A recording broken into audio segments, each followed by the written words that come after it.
Good afternoon, everyone. I'm Stanley Brown. I'm the Dean of the Dalalana School of Public Health here at U of T. I'm just watching the participant count tick up here, but I think it's time for us to get going because we've got a tight schedule and I want to make sure that we've got lots of good time for discussion. Let me start with a land acknowledgement. We wish to acknowledge this land on which the University of Toronto operates. For thousands of years, has been the traditional land of the Huron-Wendat, the Seneca, Mississaugas, the Credit. Today, this meeting place is still the home to many Indigenous people from across Turtle Island, and we're grateful to have the opportunity to work on this land. Okay, today's event is called How to Look and Feel Your Best, Tips from Hollywood's Fit and Food Guru, and I'm happy to say also a Dalalana alum, Harley Pasternak. So the reason to do this is nothing else. It is fun, and this is a season when we should be winding down and celebrating a little bit. But it's also a time when folks are thinking about fitness, nutrition. We're starting to think about New Year's resolutions. We're starting to worry about that, next holiday party and what we'll have or what we won't have. And just hopefully, as we get stuck indoors a little bit more, how we take good care of ourselves. And Harley's really well positioned to talk to us about this. He has worked for over 30 years, over 3 decades, with some of the most successful and famous people in the world. And you could do a long list here, but I might say Ariana Grande, Lady Gaga, Rihanna, Halle Berry, Robert Downey Jr., Kim Kardashian. I'd like to say I'm a client too, but I'd be bringing down the average level of performance and what he's able to do if I did that. But he really kind of helps isolate sort of what the really important daily behaviors are, how these people stay at the peak of their game. And in addition to what he does with all these celebrities, he is an adjunct faculty member here doing different sessions with students and with faculty and with staff. He's certified by the American College of Sports Medicine, by the Canadian Society of Exercise Physiology. He served as an exercise and nutrition scientist for our own Department of National Defense. He's a best-selling author, New York Times bestselling author.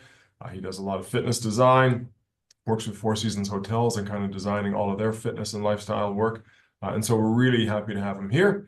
And hopefully we can tempt him back when the weather's a little bit nicer, tempt him back from Los Angeles to come and do some stuff in person. Now, with Harley is going to be Ryan Hinds. Ryan, again, is an alum of the school, graduated in 2018 out of the Masters of Health Science and Health Admin. He's got a huge career behind him as well. He's a former professional athlete. He's worked in health agencies. He's helped start charities that work with students across the province. And Ryan is going to be helping kind of move us along today through the discussion, helping sort of work it through. And importantly, Ryan right now is the director of our Equity, Diversity, and Inclusion Office, but he also leads our Outreach and Access program. And this is a program that brings in youth from communities across Toronto, pursue careers and opportunities in public health and health systems. And we're starting to see, I think, wonderful success in this program, that we've got students from that program now here at U of T and working away in different questions. And so I'm happy that we have here with us 2 of our Fitzgerald scholars, Zara Ahmed and Mariha Abdul Zahar, and we're going to have, I hope, a great session. With this, please enjoy the conversation, and I'm now going to turn it over. Happy holidays, everyone. Well, hello, everyone. I'm so glad you could join us today. So as Stany mentioned, in my previous life, I was a CFL player and privileged to be part of a team that brought home the Grey Cup in 2015 when I played for Edmonton. These days, as the Director of Equity, Diversity, and Inclusion at Dalalana, and an alumnus myself, I do way less running, a little bit less hitting, depending on how our meetings go. It's a pleasure to just be able to have a conversation with you today and chat with you. Today's topic is of interest for me in so many different areas that I'm just excited to dig into the conversation. As we talk today about health and fitness, I would like to take a moment to note that our bodies, our lives, our circumstances are all different. Health looks different on different people. In no way should this conversation today normalize one way of being, and it's not intended to do so. For example, Indigenous communities have always approached health and wellness from a holistic perspective, and it's something that our Western world is growing in still. So please consider your situations with all of your various identity intersections and seek advice from your health practitioners, including general physicians, dietitians, physiotherapist before putting any of these tips that we share today into practice. That's important to know. Our guest today, so as Stanley mentioned, I'll talk through a couple of those. So, 5-time New York Times bestseller, that's impressive. Has 100 plus celebrity clients, also impressive. A gym designer for 4 seasons, equally impressive. A brand collaborator. His achievements and list goes on and on, and we could really spend the hour and a half really talking about that. But we want to talk to Harley today. So no surprise that we've got another Canadian in LA showing folks how to do it and how to do it right.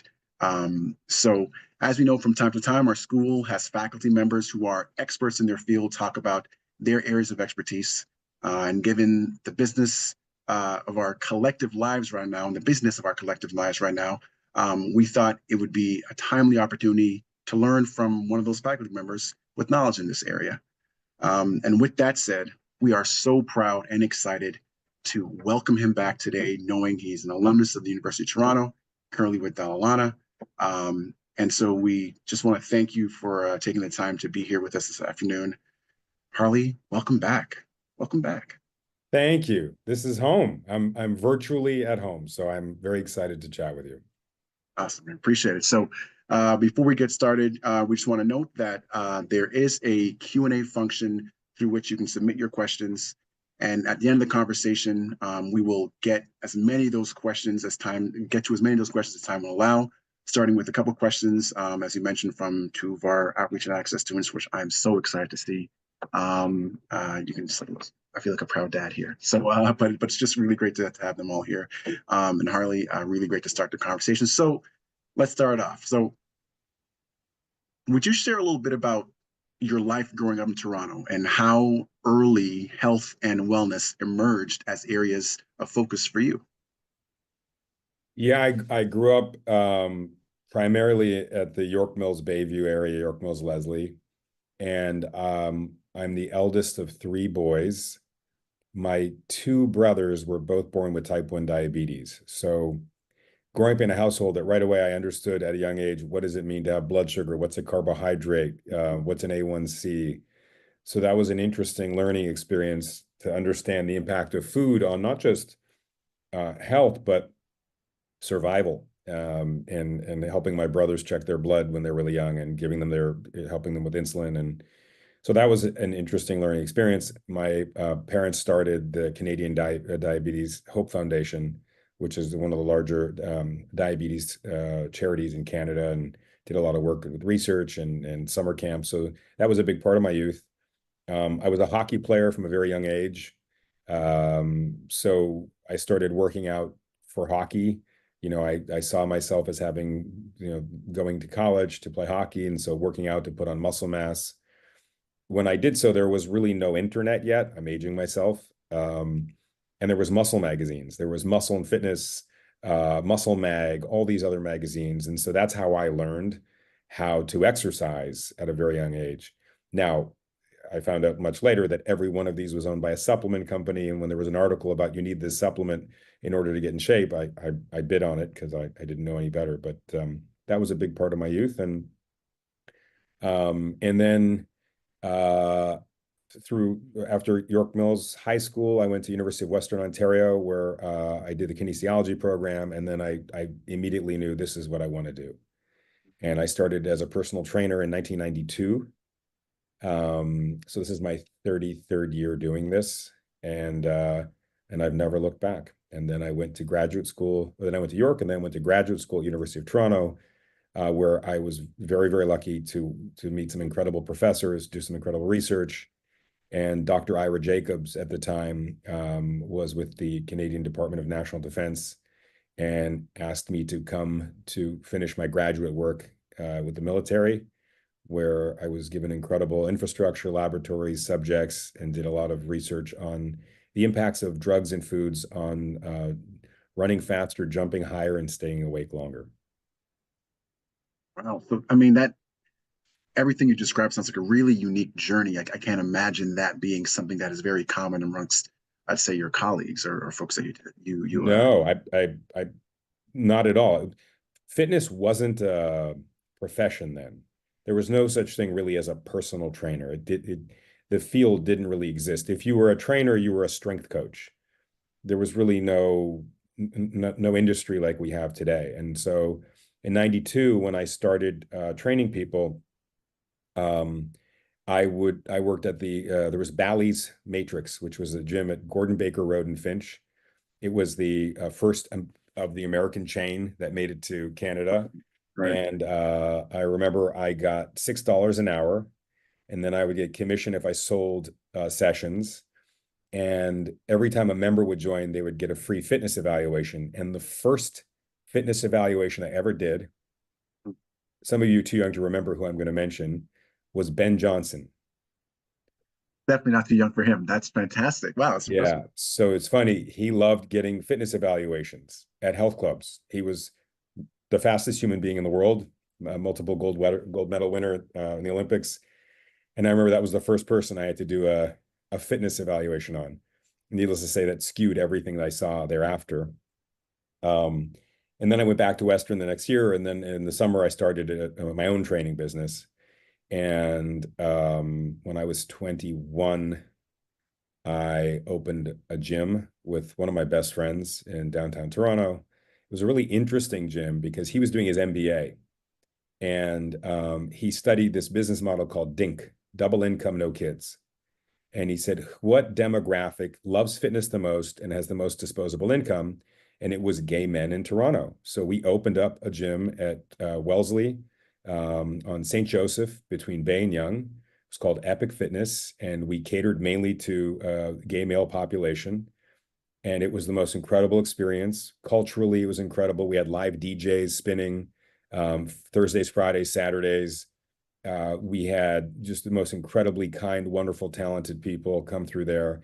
And it was amazing for me to expose me to an incredible population in Toronto that I hadn't had much encounter with, to now really being surrounded with. So I think my time there really gave me the interactive people skills that helped me beyond as I became a professional later on, especially in the entertainment industry.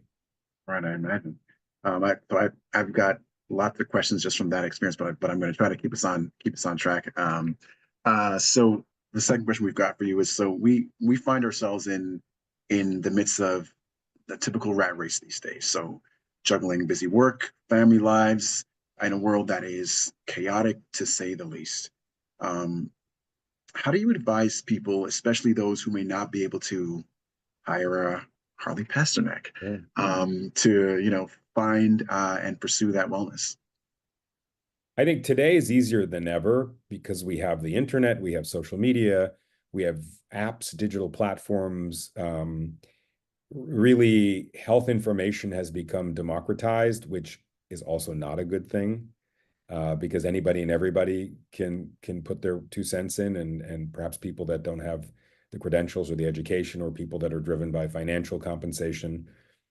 But you have access today to really great content, if you can find it, that can give you personalized programs and nutrition plans, and can help you get in pretty good health. Also, the technology of trackers today, whether it be a Fitbit or an Aura, to be able to keep track of how much or how little you're moving, to keep track of your sleep quality and quantity. I think those are really helpful. The technology of trackers has come a long way. Fitness equipment today, you have things today like the TRX strap, which is just this long yellow strap with 2 handles. It didn't exist when I was younger. A good friend of mine, Randy, invented this thing, and you could be at home and have just that strap and a couple dumbbells. You also have today adjustable dumbbells. Used to be we have to buy a whole rack of dumbbells. You'd have to buy thousands and thousands of dollars of massive dumbbells and storage for them. And now you can buy these 2 little adjustable dumbbells today. So I think there's a lot of innovation that's happened, both through IP, through digital content, and then also through physical hardware that makes it, I think, easier today to get in great shape than it was 30 years ago when I started. Yeah, and even so, with all those different sort of tools that we know that are around, like, do you find that maybe one of the biggest challenges is lack of knowledge of those tools that they exist, maybe how to use them? Is it a motivation piece? What do you I find think tends to be, yeah, I think it's information overload. Um, you have at least two of the biggest podcasts in America are health podcasts. One is called Huberman. Andrew Huberman, who's a neuroscientist from Stanford, has a podcast about health. Peter Attia, Canadian, has a big podcast about health. And then Joe Rogan, who I believe has the biggest podcast, though he's not a health guy, talks about biohacking, and people listen to every word he says. And I think people are overwhelmed because they're getting too much information. And it's not to say that all of the information is wrong.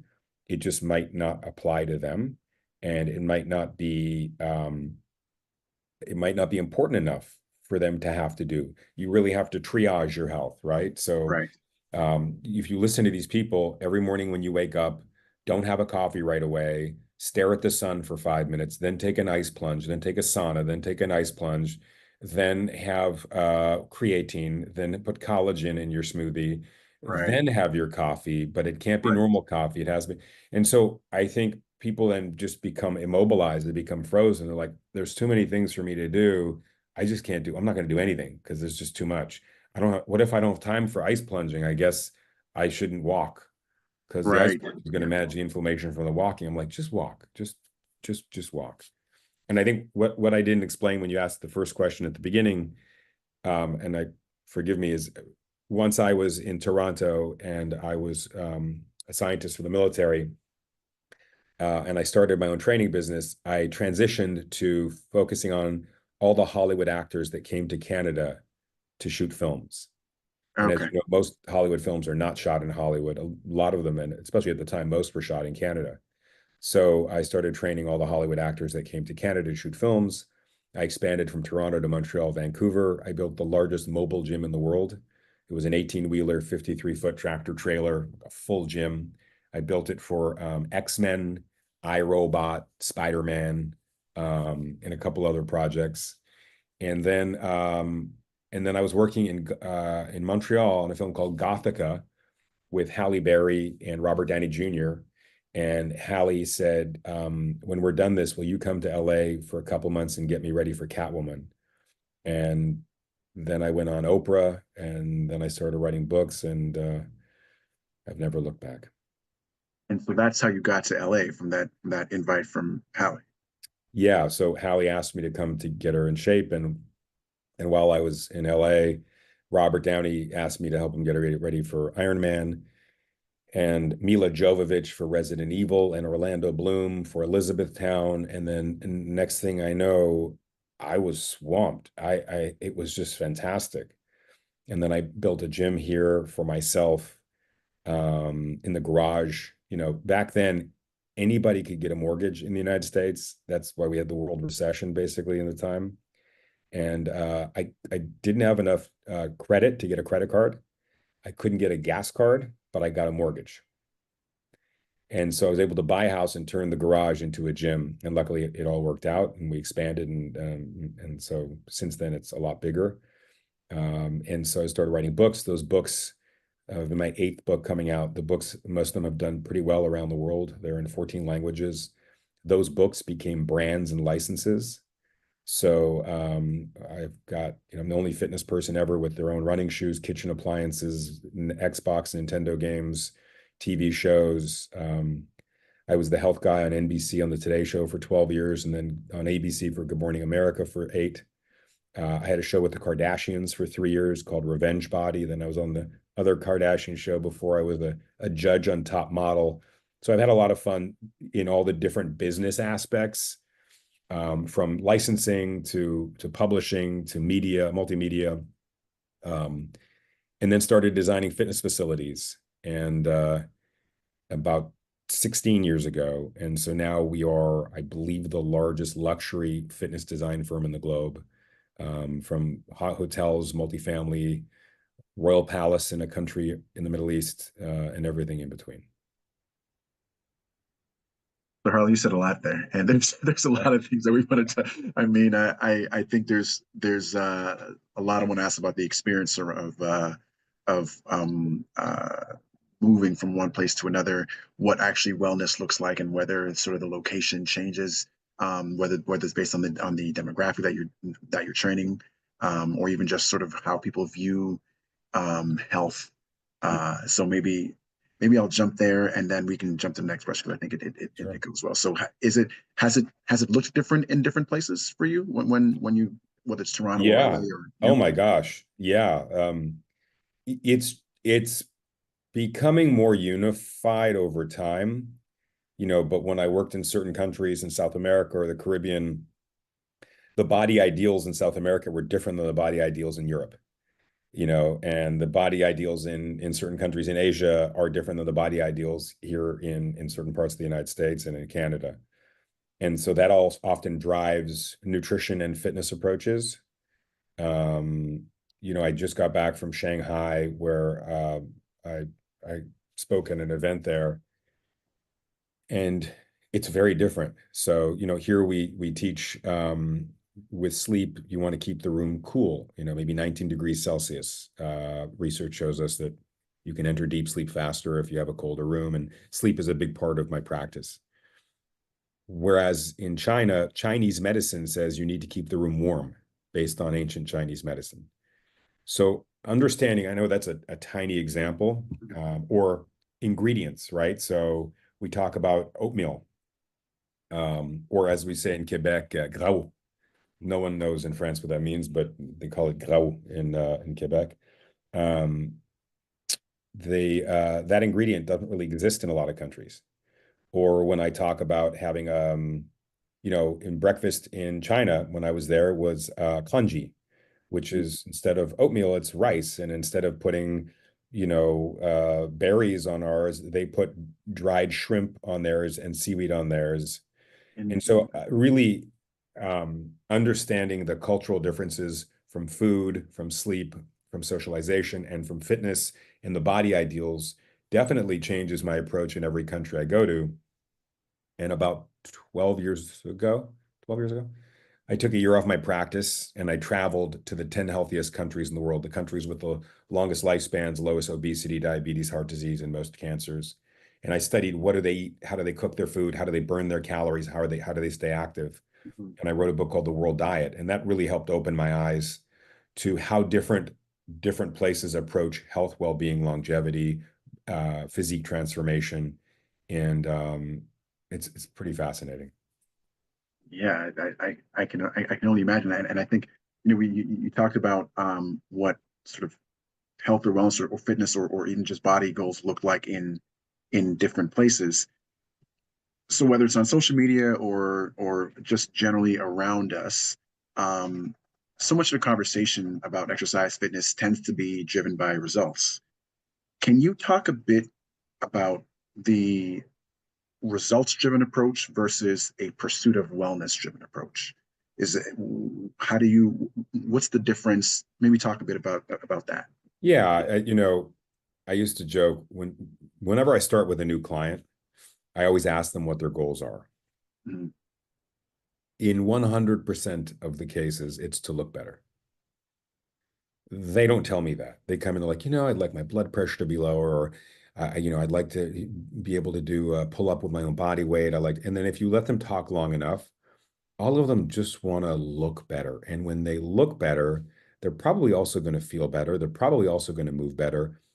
But whether we admit it or not, being happy with the way our body looks healthy, making us look healthy. I didn't say skinny.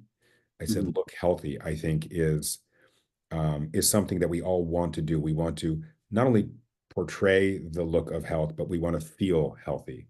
We want to move healthy. Right. And with that being said, I never weigh a client. I don't care what anyone weighs. I never do body composition tests. I don't care what your body fat percentage is. Right. All I judge people on is their actions. My favorite author is this guy named Viktor Frankl, who wrote a book called Man's Search for Meaning many, many years ago. It's fascinating. If any of you have the chance, please read Viktor Frankl, Man's Search for Meaning. And in the introduction, he has this incredible line. So basically, you have these Viennese thinkers, right? And the first one was Freud, and then you had Jung, and then Adler, and then Frankl. And they were all these Viennese thinkers around the same time in Austria. And they kind of started the school of psychology, as we know it today. Yeah. And Freud, everything is about your parents and sex and all these other things. And Jung, it was about dream interpretations and what's in your dreams. And so with Frankl, he said, you cannot pursue success because success, much like happiness or health, can only ensue and happens as a natural byproduct of dedicating yourself to a process. The more you aim for the end goal, the more you'll miss it. Focus on the steps to get there. So, he gave great examples of treating people with sleep issues. The more you try and sleep, the less likely you are to fall asleep. If you're like, come on, sleep, sleep, sleep, sleep, it's never going to happen. But if you read a book, put on soft music, light a candle, count sheep, next thing you know, you wake up, it's the next morning. Right. Same thing with weight loss and weight management. The more you stare at that scale, and the more you try and lose weight, and you focus on that number on the scale, the less likely you are to permanently and in a healthful way achieve weight management, weight loss. The more you focus on the steps to get there. Did I walk 12,000 steps today? Did I try and go to bed before 10:30 p.m.? Did I cut out caffeine afternoon? Did I eat protein, fiber, and healthy fat 3 times today? Did I avoid screen time for at least 90 minutes today? So all of these things that you have direct control over will help you with the indirect result of transforming your health, transforming your physique. So it sounds like you're describing a shift in mindset, right? And I wonder, how do you get people who may be focused on a result space, because it is something that we see in being visual creatures. We look at things and as you mentioned, we oftentimes, whether we admit it or not, have a vision of what we want to look like. How do you get folks to, and maybe how do we shift our focus from something that looks a certain way to a lifestyle practice? How tall are you, Ryan? I'm going to say 6'1". Okay. Let's start there. Yeah. Sounds good. Sure. For me to compare myself to you would be a bad idea, because no matter what I do and how hard I try, I will never be 6'1". You can't tell from the screen. I'm 6'5". No, I'm not 6'5". I'm shorter than That's good. You had me. You had me. And so I think it's important we don't compare ourselves to other people. Other people can inspire us. Growing up watching Arnold Schwarzenegger in Pumping Iron, and then watching him in films, watching Stallone, watching all of the, Carl Weathers, in Action Jackson, all of these people, it's not that I didn't want to look like them. I don't think I ever could look like them. I didn't use steroids, and I maybe didn't have the same genetic predisposition to build muscle mass that they did, but they inspired me to be the best me.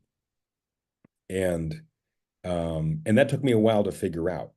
So as a young kid, as a young hockey player who got into resistance training to help me be a better hockey player, once I realized I wasn't going to be a professional hockey player, I really preferred the working out part than I did the skating and slap shotting and punching people part. And I saw my body start to change. And that's a really cool thing as a young person, to understand the effect of certain inputs on the outputs. Wait, I added in an extra workout this week, and I'm eating an extra protein shake a day, and I look different this month than I did 2 months ago. That's, wow. What happens if I keep going? And what happens if I do more? Or what happens if I do better? And then I thought at a certain point, like, wow, I've been doing this for a while. I don't look like Arnold Schwarzenegger. I don't look like Carl Weathers. I don't think I ever will. Mr. T was also someone I wanted to look like, believe it or not. Likewise. Yeah. And then I realized, like, I just want to be the best me. Knowing what I'm capable of, I'm always going to say, am I doing the best I can do to be the best me? And I think that's what people really have to ask themselves. And as we talk about sort of being the best you and being the best me, And even as we think about ourselves being a school of public health, and how so much of wellness and feeling good has to do with what we do outside of the physical things around like exercise. Are there particular practices that you might advise your clients or advise us that actually promote other things around wellness that may be outside of the gym or outside of maybe what we eat? Are there other things that you might say might help us actually do Yeah. something? Well, obviously there's, physical activity, and I like to split it up into two categories. So one of them is steps. You might use the word aerobic, cardio. I use the word steps. When you think about cardio, you think about something that needs to be done in a specific environment, in a specific class, or on a specific piece of equipment, sweating, working hard. I don't want people to think like that.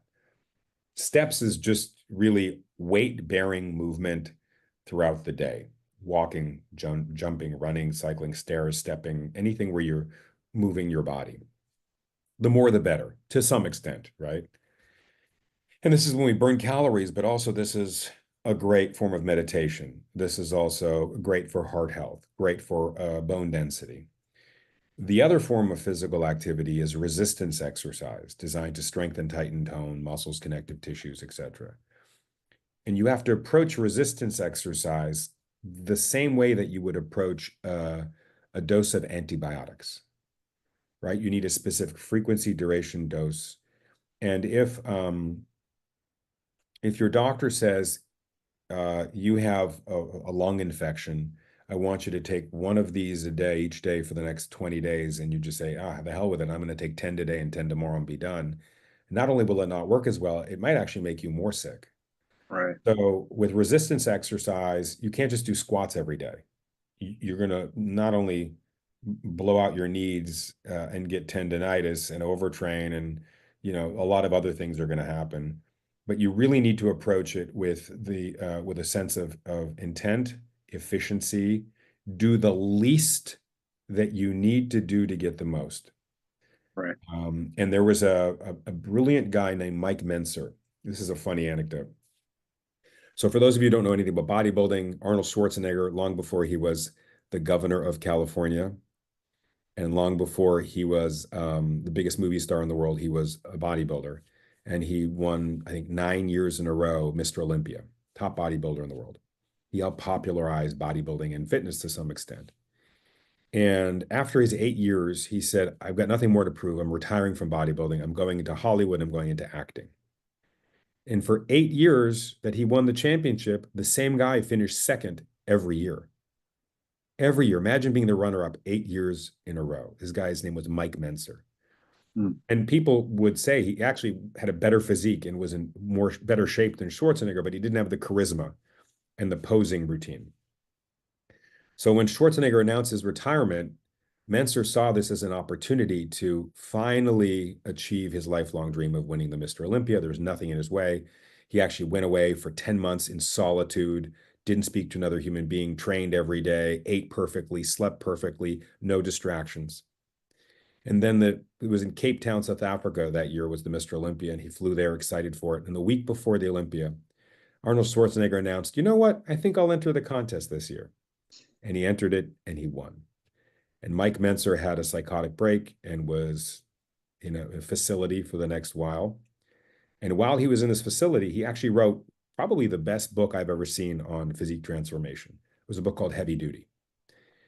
And a lot of his work was based in peer-reviewed science research from Arthur Jones, the guy who invented Nautilus machines, strength machines as we know them today, basically the guy who invented them all. Right. The idea that short, intense workouts were the most efficient way to get in great shape. And you don't need to be in the gym for an hour or an hour and a half. 20, 25 minutes of focused workouts with intent, with efficiency is all you need. And since that time, the top physiques in the world have all trained like this. So I give you that long story to tell you that no one needs to be spending hours and hours in the gym. If you are, you're socializing, and that's okay. But just know you don't need to do that. And workouts as short as 10 or 15 minutes a day of resistance exercise is incredibly helpful as long as you're also doing the steps that day. So I'll put that to the side. That's physical activity. Sleep, we talked about sleep. That's really important. It's 1/3 of our life. We are sleeping worse now than we ever have. We're working longer hours. We're more caffeinated than ever. We have more screen time than ever. We bring our work home with us. We're looking at social media till all hours. We're video gaming. So all of these are impacting not just our duration, but more so the quality of our sleep, our ability to get restful sleep, both mentally and physically. The third would be screen time. And so staring at screens throughout the day, whether it be your phone, whether it be a laptop, a tablet, all of this has a profound impact on our physical and our mental health. So reducing screen time. Socialization is more important. We are less social in person today than we ever have. We socialize online. I just bumped into a friend I haven't seen in 5 years. I was so happy to see him. And he's like, I feel like I have no questions for you because I follow you on social media. So I already know you have 3 kids. I know this about, I know that, I know this. So, I don't know what there is left to say. And I thought that was so depressing. Because the importance of being physically with people, interacting with people, laughing with people is so important for our physical, our mental health in a big way. So socialization is important. I think substance abuse is something I never had to talk about. It's profound today. And whether it be substance abuse in the form of recreation drugs, substance abuse in the form of socially accepted things like alcohol, or substance abuse in the form of prescription meds that I see a lot of students abusing today for different reasons. So I think that's a really big deal. And today you have more, I could be wrong, and I don't know if the stat in Canada is different, but I believe the leading or second leading cause of death of Americans between the age of 18 and 28 is now drug related.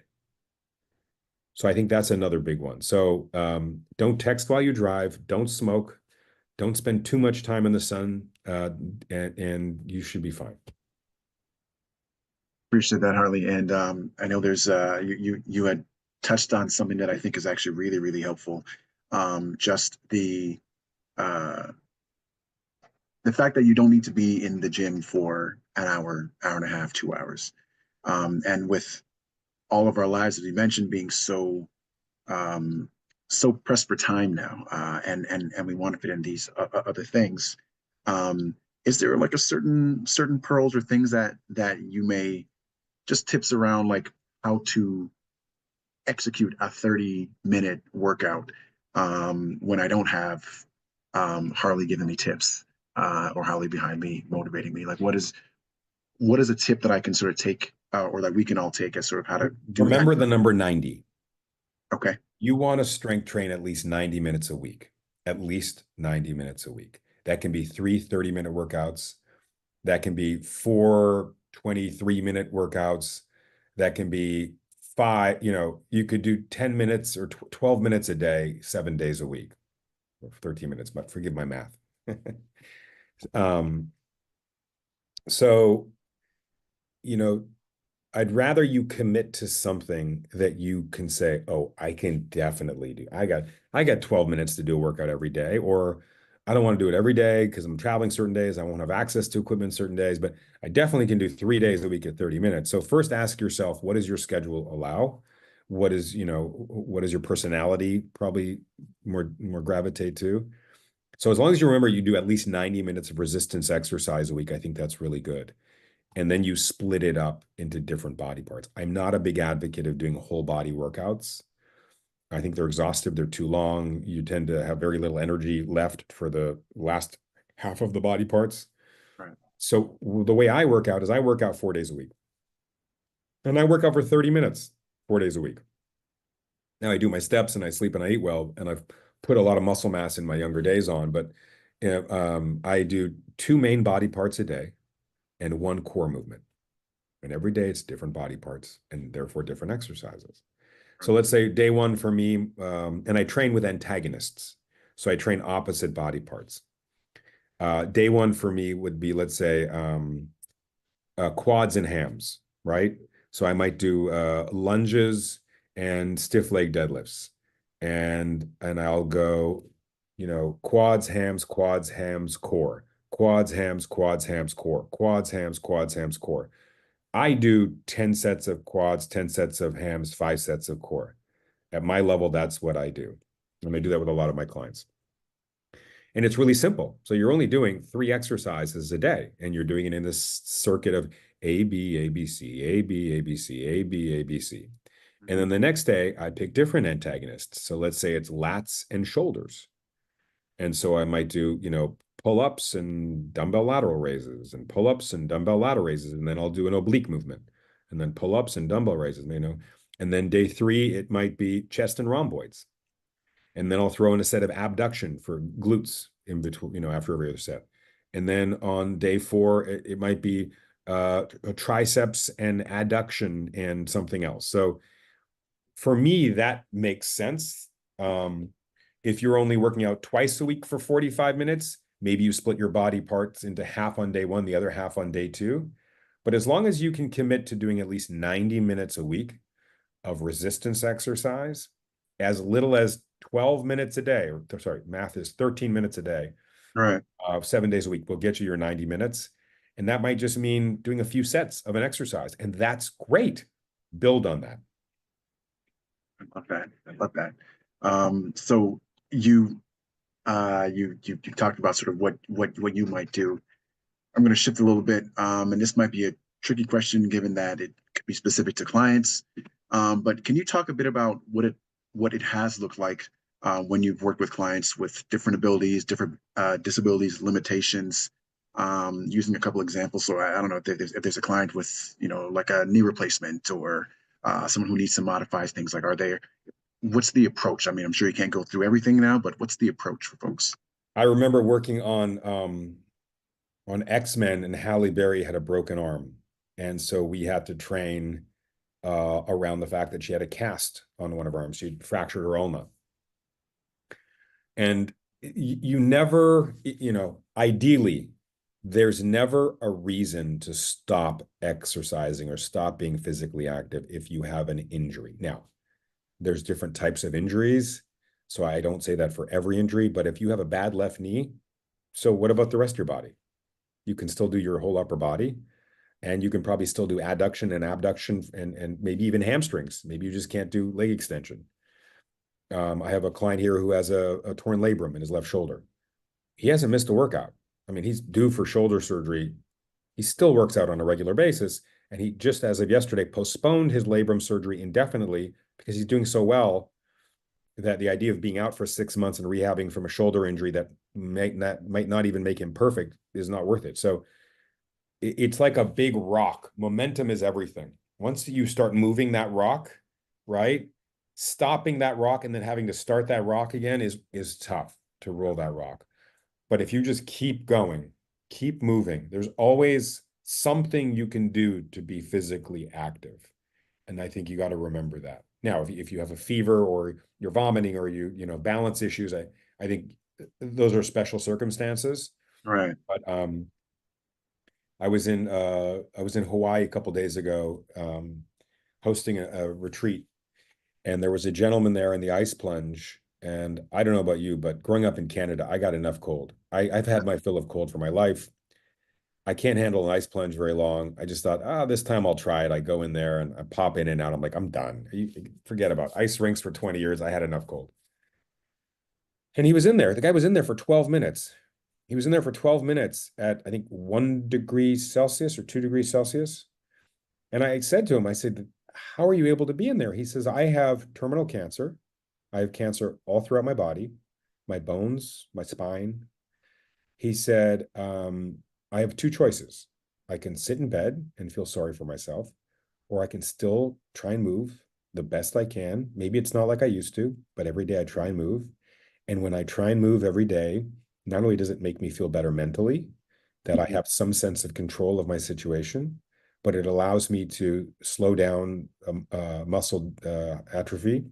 Right. And to be honest with you, my doctors who expect my numbers to get worse and worse and worse have said that they've plateaued and they've slowed down a lot, and they attribute a lot of it to the fact that I'm being active every single day. Not to the extent I used to, but it's just amazing that here's someone who has every excuse in the world to no longer exercise. Yeah. he still finds a reason to do it, and he still finds a return on doing so. And it sounds like you're saying really it's really about the consistency, regardless of what you do, Yeah, whether it's physical, mental wellness, it's about the consistency. exactly. Um, okay, so we've got lots of questions coming in. Anyways, we've got one more that we'll get through, and this one is about a really helpful takeaway. So, what is a really simple message around health and wellness that you would want to get ingrained in people's minds? I think it's really important, and if there's one thing you remember is I want you to go out, buy every book I've written, buy my video game. No, I think what's important is you remember this, my five, okay? And this is what I talk to some of the graduate classes at the school. 90 for every one of these. Try and move for at least 90 minutes a day. Doesn't have to be at once. And that includes walking to the bathroom to pee. I mean, anytime you get up and move, the aggregate of at least 90 minutes a day. Try and unplug from technology at least 90 minutes a day. Ideally, in a perfect world, and you might need a tracker, a Fitbit, an Oura Ring, an Apple Watch, something to keep track of this, but in a perfect world, you're getting at least 90 minutes of deep sleep and 90 minutes of rapid eye movement a night. Resistance train at least 90 minutes a week. And last but not least, you want to have protein, fiber, and healthy fat 3 times a day plus a snack. I'm giving you the simplest approach to looking perfect, living forever, and having beautiful flowing hair. I need to work on it. Yeah, you and I both. Well, look, Harley, I appreciate the conversation so far. It's been really, really enlightening for a lot of things, I'm sure. Same with our audience. What I want to do now is pause and bring in two of our outreach students. We've already mentioned them, Zara and Medea. So these two questions are going to be asked by Zara and Medea. And then after that, we'll have some additional questions that folks have been sending in throughout our entire conversation. So some of them might be follow-ups, some of them might be new. But maybe I'll stop there and I'll ask Zara and Medea to introduce themselves and the questions. So maybe I'll jump to Medea. Do you wanna kick us off? Hi, thank you for everything you've shared today. It's been really insightful. I'm Adiha. I'm a second-year undergraduate student from U of T, studying biochemistry and health policy. I am a graduate of the Outreach and Access program. I've been working with Ryan for a while, and I am now currently one of the Fitzgerald Scholars. And my question is around the fact that many students during like stressful times such as exam season or midterms and stuff find it hard to remain motivated. So what strategies would you suggest with maintaining that motivation and consistency with their wellness routines during these stressful times? That's a great question. I think it's one of those things that can make stress better. It's one of those things that can help focus. If you, it comes back to the Viktor Frankl thing. And I suggest every undergrad, every grad student read this. If you focus on the end goal, if you just focus on getting good grades and doing well in your exams, you're hooped. You're in trouble. If you focus on the steps to get there, and as part of the steps, study is part of it, but also taking breaks from study is part of it. And also taking care of your physical and mental health is part of it. And sleeping well is part of it. And if you do these things and you focus only on these things as a byproduct, you're probably going to be able to study better, study more, retain information, be in a good headspace. There's nothing worse than showing up for an exam stressed and full of anxiety, because it doesn't matter how much you study, right? It just doesn't stick. So I think prioritizing your physical and mental health is really important. And the other thing I'll say, as someone who was a grad student, I remember feeling like, oh my gosh, I have so much on my plate. I have so much stress. No one understands. How am I going to get this done? I want you to know something, that where you are in life, you have the least amount of responsibility you'll ever have. And I'm not trying to minimize what you're going through, what any student anywhere in the world goes through. But perspective is important, right? So I have 3 kids at home. I have a wife, I have a business, I have a staff, I have responsibilities. I start my day every day at 5:30, and I finish my day when I put my last kid to bed. I fall asleep in their bed, in my clothes, exhausted. Happy though, happy. And when you realize that your life now, you really are only responsible for yourself, and for the most part, right? You're only responsible for the most part, for school, and just give some perspective to that. Just take a step back. Like, wait a minute, this is going to be okay. I am going to be okay. I have the time to get this done. I don't have so many other things that are going to take me away from this. Do you work as well? Okay. How many hours a week are you working? 20 hours. That's a lot. So you do have a lot on your plate. So, not all students are doing what you're doing. So I applaud you. That's fantastic. I remember when I was a grad student, I would see clients every morning from 5 until 9. Saw 4 clients, 5:30 to 9:30, sorry. And then at 10 o'clock, I would have to be at U of T, and I would have courses from 10 o'clock until 2. And then I'd have to be at the DCIM at the military base, usually by 2. And I'd be there 2 to 6. And then I'd see clients from 6:30 till 9:30. And I did that Monday through Friday. And then all Saturday, I'd see clients, and then I'd study Sunday. So I know what it feels like. I've been in your shoes. I've been there. But you can do this.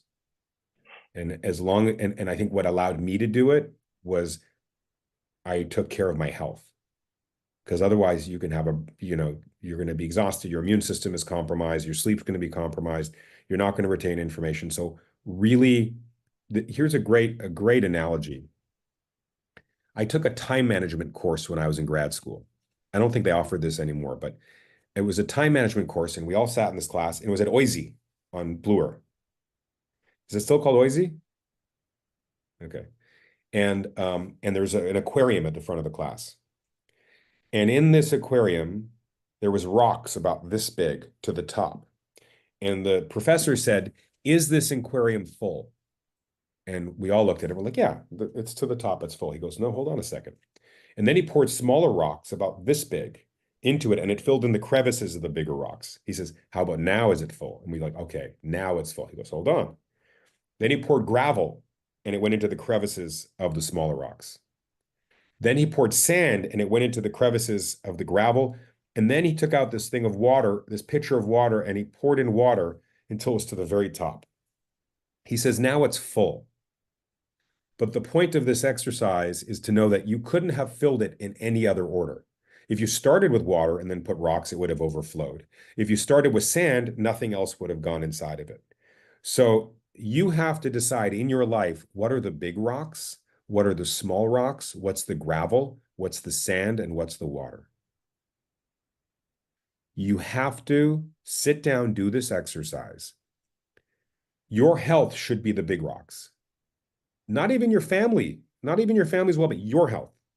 When you're on an airplane, they say in case of a cabin pressure emergency, air masks will fall from the ceiling. Put them on yourself first before you help children. Because if you can't breathe, you can't help anyone else. So make sure you write down, what are your big rocks? What are your small rocks? What's your gravel? What's your sand? And what's your water? Water might be, I don't know, socializing. Water might be something that you'll always find time to do. And maybe it's not socializing, but it's making phone calls, something, right? But big rocks should be your sleep. Big rocks should be your food. And big rocks should be some kind of physical activity every day. Thank you so much. You're welcome. Hi, Harley. My name is Zara Ahmed. I'm a second-year engineering student, and I've been a part of the Outreach program for about 5 years. And my question is, what do you think the future of wellness looks like for younger generations? And are there any trends or changes that we should be paying attention to? I think mental wellness is something we never used to talk about. It was kind of taboo. To tell someone I'm depressed or I have anxiety or I have, I'm not happy. We never had those conversations. We'd certainly had the physical conversations.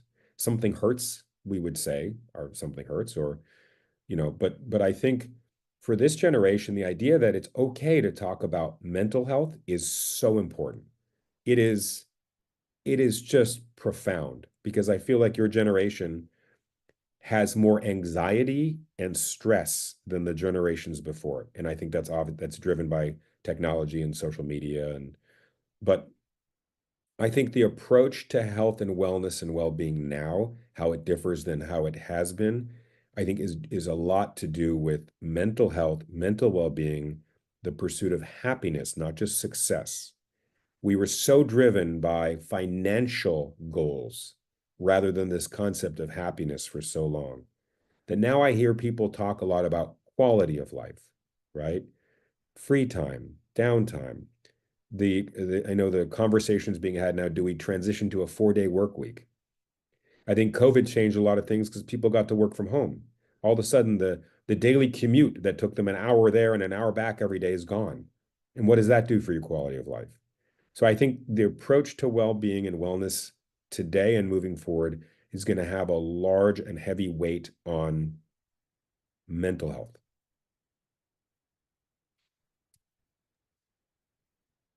I appreciate that, Harley. Thanks so much. So now we've got a few minutes, so I'm going to get to a couple of questions that our audience has been sending in.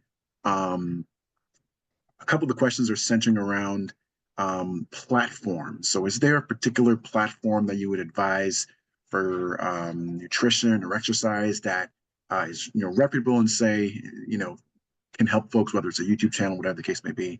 Do you have one or two or a few that you can share? Well, now it's giving me this great idea that University of Toronto should create the platform, right? One of the greatest education institutions in the entire world, most trusted around the globe for scientific research.